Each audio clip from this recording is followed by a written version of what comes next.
Welcome to Keep What You Earn, your judgment and jargon-free zone for entrepreneurs of all levels. Get ready to learn how to scale your business, save money in taxes, and create a business that grows your wealth. If it feels like the financial side of business is like eating your vegetables, well then think of this podcast as the ranch dressing to make the process a little more enjoyable. My name is Shannon Weinstein. I'm a CPA and business owner on a mission to simplify money and empower others through knowledge. I hope this episode inspires you to take action, but remember that the information we share is for educational purposes only and is not individual tax advice. Now that we got that out of the way, let's start the show.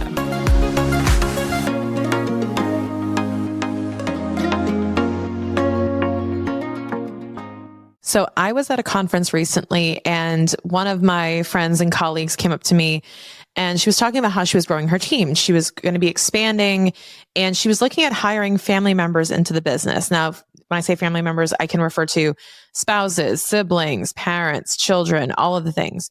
And in this case, it was going to be an in-law. So like a sibling in-law. And she was asking me, Shannon, what do you think about hiring family into your business? And it was an interesting question because I'm conflicted. And I wanted to actually expand on it on an episode because I think that a lot of folks are struggling with hiring and maybe with the increased wage costs, we're like, hey, maybe if I hire my family, they'll chip in, they'll help. I mean, they love me, they want me to succeed, and I don't have to deal with hiring a stranger, which is very true. There's a lot of pros, but there's also a lot of cons to it. And I don't have a universal opinion. I think that every case is different, but I wanted to actually unpack for you what are the considerations and what are the things to keep in mind when you're hiring family. Like you may be looking through the rose-colored glasses of, no, it's great, it's awesome. Why would I not want to hire my brother or my sister or my spouse into my business? So not only am I going to give you the reasons why it could get rocky, which I'm not trying to be a pessimist, but that I want to give you a heads up on that so that you can build the processes around that to prevent it from happening. But I also want to talk about the pros because I think that people underappreciate the actual advantages of doing this from both a tax standpoint and others. So let's dive into the pros. So number one, if you're hiring family, you have this inherent sense of loyalty. So they're excited for you, they're rooting for you, they want you to succeed, and they will probably be more likely to be flexible with you and be patient with you. So with your communication. So you're going to probably, hopefully, I hope everyone out there has this situation. Like if I hire Jason into the business, that we have a dynamic already of communication. I already know how he communicates well. I know, what his strengths are. You have this inherent head start in the relationship. So you already know enough about them to know maybe what their strengths are, maybe what their background is, and they love you, they want to work with you. So it kind of goes over a lot of the awkwardness of hiring a quote unquote stranger or having to go through the interview process. It does cut the line a little bit and get you help a lot faster. So that's one big thing. They're also more likely to be more flexible, not just in the way they work or how they work or when they work, but flexible with you, like I said, patience and understanding. And they're likely to flex to what you need. Now, that may not be the case all the time, but they will probably be relatively flexible. Think about this. If you asked for a favor over the weekend from your spouse or from your sister or brother, they would be more likely probably to say yes to you than if you asked your staff to do that. And you may be more comfortable asking them to do that. You may be more comfortable with them to communicate openly and to be transparent and honest. So that might be another point as well. And they're rooting for you. Like I said, they're rooting for you. So aside from having kind of a built-in cheerleader on your side, that is really, really key. Now, let's talk about the actual tax benefit for a second here, because this gets a little creative. So if you're hiring somebody into your business, you're hiring a family member. Let's use spouse as an example. So I'll use Jason as my example. If I hire Jason into my business, he's an employee and he's doing, let's say he's my technology and IT guy, which is what we're actually talking about doing. He does systems really well. He does tech really well. He set up my podcast for me. He's really savvy at all that stuff. So let's say he's my CTO, my chief technology officer. So I make him that. So then I'm going to conferences, I'm going on trips, I'm going to meet business colleagues, and I say, I want him to come with me. Well, if he were not an employee or were not in the business on paper, then his stuff wouldn't be business deductible. He would be paying his way personally, or I would be paying his way personally, and we would not get a tax deduction for his travel. But because he would be an employee, now I can argue I'm bringing my employee to this conference. I'm bringing my chief technology officer to this AI summit. Obviously, that makes total sense. Like, why wouldn't you do that? Even if it wasn't my husband, I would bring my CTO to that summit. So you have to look at business cases, but overall, there's a lot more flexibility in how you can actually deduct your spouse's expenses, whether it be travel, maybe it could be a couple of meals together to discuss business or meetings. You could be looking at, when you take business trips and stay for business purposes, you can add a few more deductions to the list and so on. So it's really key to understand how this could impact you. Now, is there a ton of benefit to that? Maybe, maybe not. Depends on how much you plan on utilizing this, but it's something to consider. And even if it's not your spouse, it could be, let's say it's your brother or your sister. If it's a sibling and you're paying them to be in the business, again, you get some type of business deduction for taking them if you pay their way. But also, this just expands a lot of the family wealth. This expands a lot of family wealth by keeping cash flow in the family, but being able to move taxability. So perhaps they are in a lower tax bracket than you are, and now you're paying more income to them, and that might be favorable to you and more favorable overall from who's paying taxes to be able to transfer that. So if you have a sister doesn't make as much money as you do, and you're transferring money to them to be able to pay them for the work that they're doing, then chances are they'll pay less in taxes than you would have if you kept that money in your profit. So just keep that in mind, that there could be some like income shifting there. Now, I should disclaim this and say, there's always got to be a business purpose and a clear reason why you're hiring this person and a reasonable salary to go along with it. This is not something where you can just like dance around and do, whatever amount of money you want and call it whatever you want. There should be legitimate work done, tracked, all of that stuff. So when you hire people, you got to make sure you're doing that. The other thing you can do is you can hire your family. Let's say I'm hiring Jason, but instead of hiring him as an employee, I hire him as a contractor and through his other company. And if I hire his other company, which is a consulting company, I can hire him as a consultant to help me. And what that means is I can hire him. I give him money. So he's claiming income, and we have a joint return, by the way. So I have an expense. He has income when I hire him, and then he gets that income. But here's the kicker. He can then take deductions for his home office, his travel, whatever it takes, the equipment it takes for him to do the work. So if he buys a new laptop for his consulting business to work with me, then that's deductible to him, and it can offset the income that he makes from me paying him. So you can do these things where like you're creating a separate business for the spouse to work on other clients and you. The key is though that it has to be legit. It has to be a legit, let's say, consulting business that he's actually seeking clients and so on. So you have to just be mindful of different tax rules around this, but there's tons of advantages to having family in the business because you can keep kind of the cash flow in the family. You're managing the cash flow a bit better. It also means that might have some flexibility in terms of, how and when you pay somebody. So if you're in a cash flow crunch, but like your main employee is your brother, then you can be like, hey man, I'm really sorry. Can I pay you? Can we have like an IOU situation? Can I pay you the next week, the next month? As long as that's not their main gig and like they're relying on you for a mortgage or something, they're probably more likely to be flexible with you than, say, an average person who you hire. So that being said, there are some advantages to family for sure, but I want to also highlight ways that this could go sideways and get ahead of it. So if you're planning on hiring your family, keep this in mind. You may have not be able to draw boundaries very well. This is a key thing. You may have a struggle with boundaries in the form of when you're talking about business. And this is actually a big thing, is if you are working together all the time, then you may be losing a little bit of the appeal of, hey, how was your day? What were you up to today? What did you accomplish today? What's one of your wins today? Like if you're going for a walk or having dinner at the end of the day and you're talking to your spouse, you want to be able to catch them up on stuff. You don't want to both be like, well, we were both in all the same meetings today. So there's that.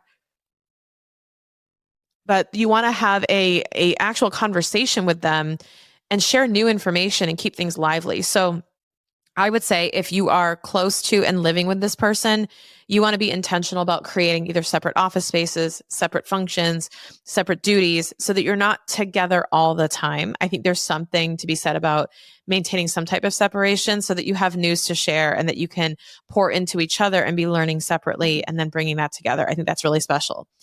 And I think that also money can complicate things with family. So if it's not, let's say it's not a spouse and you're not keeping it in the same household, but you're hiring your brother, your sister, your cousin, whatever it may be, it can get a little bit dicey. So if you already don't have a really solid relationship and a communication channel with that person in your family, then this can add more stress to the situation. Because if you're adding transactions into an already tumultuous relationship, it's not going to go well. Probably not going to go well. And you have to be mindful of, okay, well, if like one person owes the other person something all the time and there isn't really a clear communication channel, or just like there's always a gap somewhere, then this may not be a good idea to hire them. And you may be sympathetic to the fact that, hey, you know, like my cousin needs work. He's out on his luck. He was laid off. He needs a job to do. I would say if you are feeling compelled to hire someone in your family because, hey, it's my family, it's my blood, like I'm not going to not hire them. I would be really intentional about the degree of reliance you're putting on them. And if you can afford to, I would give them a job that is not going to impact your success or failure drastically. So if they're not doing their job or something happens with them, that it's not going to ripple into the rest of your organization. I would also not put them in a position where they could be, and I'm not saying this is the case, but you want to protect yourself against them being that what's the analogy or the metaphor? The rotten piece of fruit that infects the rest of the bowl. You know, like how you have one piece of fruit that will get moldy and then it will infect the rest. You don't want them to be a bad example, especially if you have a habit of tolerating and not communicating with, especially family, or confronting them, even though they have some type of bad behavior. Maybe they're not, they're not being respectful in the workplace or something, but oh, it's my family. It's like, yeah, I know, but it could be creating a ripple effect of that in the rest of the organization. So you have to be really mindful of that. It's like, are you tolerating them differently than the rest of your workers? Do you have a separate standard for them? You want to try to avoid that at all costs. So what I'm trying to say is when you look at hiring family, how are they going to integrate into your culture? And how are you going to hold them accountable to maintaining that culture consistently across the board? And finally, you may be tempted to not give honest feedback. So like I said, holding them to the same standard, you may be tempted to go to them and say, hey, like, great job, nod to them, say yes, do all the things, and not want to give them negative feedback because of the relationship that you have. You're afraid it could impact the relationship. It's true. So you just want to make sure that you're not being taken advantage of. You're not taking advantage of that person, but also that you're being super fair about everything. And I think that having that open and honest dialogue up front is key. We've talked about this before in episodes, but I think it's crucial to sit down. If you're going to hire, frankly, anyone, I'll be honest, I've done this with any type of hire I have where I'll be completely transparent and treat it as a partnership and go, hey, like, what are the different ways that we could either screw each other over or piss each other off? And let's just go through like the things that piss us off or the things that make us feel successful. And let's just talk about that so we can understand how we work. And I think you have to be willing to have that conversation even with family. And yes, you know them, probably know them very well, but having that conversation in the context of a business and work arrangement is key because you'll want to create an environment that fosters your success and their success as much as you possibly can. We're not rooting against them, and we're definitely not assuming that they're going to be damaging to us, our brand, our culture, our company, but you want to avoid that happening because even with the best intentions, it's so common that a family member just doesn't understand how to contribute to the business effectively, or there's a misunderstanding of expectations or communication, and it can go south really fast. So before you enter into any type of arrangement with family in your business, just know the boundaries you want to draw. Just know that what your tendencies are, what their tendencies are, and get ahead of that. If you're more of a people pleaser and non-confrontational, especially with family, put that on the table and say, hey, I have a really tough time with conflict. So like if there's ever a rift between us, I don't want to confront it. I won't want to confront it. So how is a way that I can make it known that there's something wrong without feeling uncomfortable doing that? I forget who it was. Now I can't remember. I cannot remember who it was. Forgive me. It was a couple that was telling this story that they had this, I guess, the elephant in the room, literally. They had an elephant they would put on the table so the other person would put it on the table if there was something they really wanted to talk about.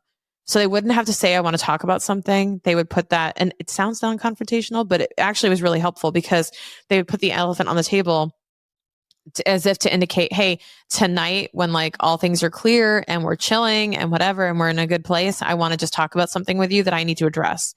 And I think that was a really cool perspective to have some type of process to say, hey, I have to talk to you about something, and to open that line of communication up. I think that's key with family. And that's really the theme of the whole episode, is having that line of communication to be able to hire them effectively, to be successful together is key. So find a way to implement that in your business if you are going to hire family, but also consider the different types of impact that it could have and what to do if you encounter it. Always have a plan, always have a way to handle it, and always be open and honest with the people you hire about what your expectations are, and you'll both be successful. Sometimes don't you wish you could just Google or ask ChatGPT what is deductible for your taxes? I wish it were that easy, but the truth is that deducting something can really vary, and it's really hard to get a straight answer for your business in particular, but I made something to help. My free tax deduction guide walks you through hundreds of example tax deductions that can apply to your business, along with a mini training on what actually makes something deductible, so you can add more to your list and cater it to your specific industry or type of business. This is all for free, and it's at the link in the show notes. Go check it out.